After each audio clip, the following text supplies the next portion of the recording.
this may wrap up our fishing for today. Did not expect it would be all about the turtles and not about the fish.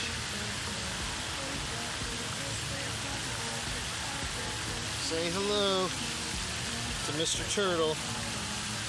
He got himself some hot dog, but he also got a hook.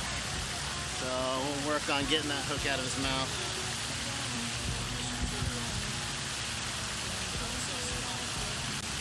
Alright. I'll let you guys have a bird's eye view as I work on the hook.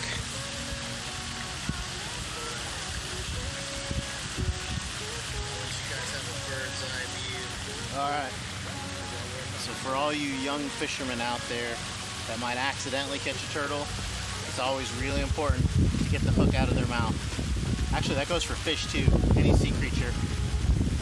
You have to throw them back in the water. You don't want to throw them back in with the hook still in, because eventually they'll swallow it and it'll just cause them a lot of pain and discomfort, and it's basically cruel to the animal. So you either get that hook out, or if you're going to keep your fish, for dinner, that's fine. You can leave the hook in, it's going to die, and you're going to cook it and eat it.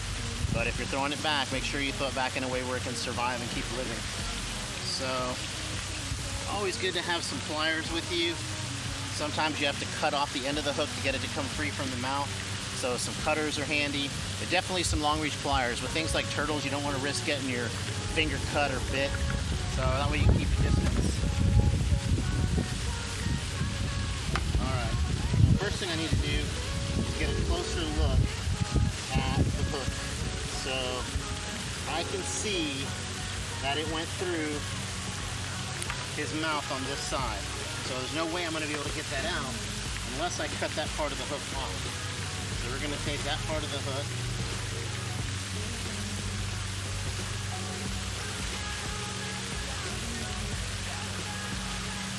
Hold on, little buddy. I'm going to save you.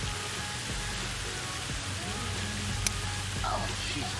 Boy, he didn't like that.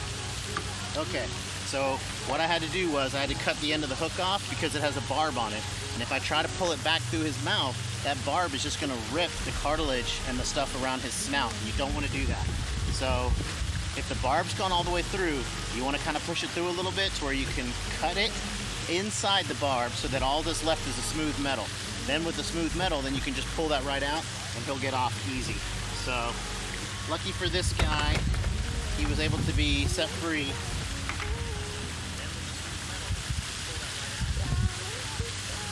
You can definitely tell that this pond is full of these turtles. I mean, there were 3 of them when I was pulling this guy in, kind of coming together.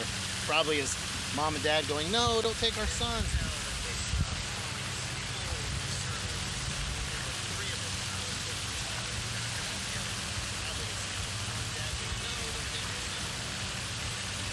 Anyway, that's another really good reason why you want to have a bucket with you, so that you have some water to work with.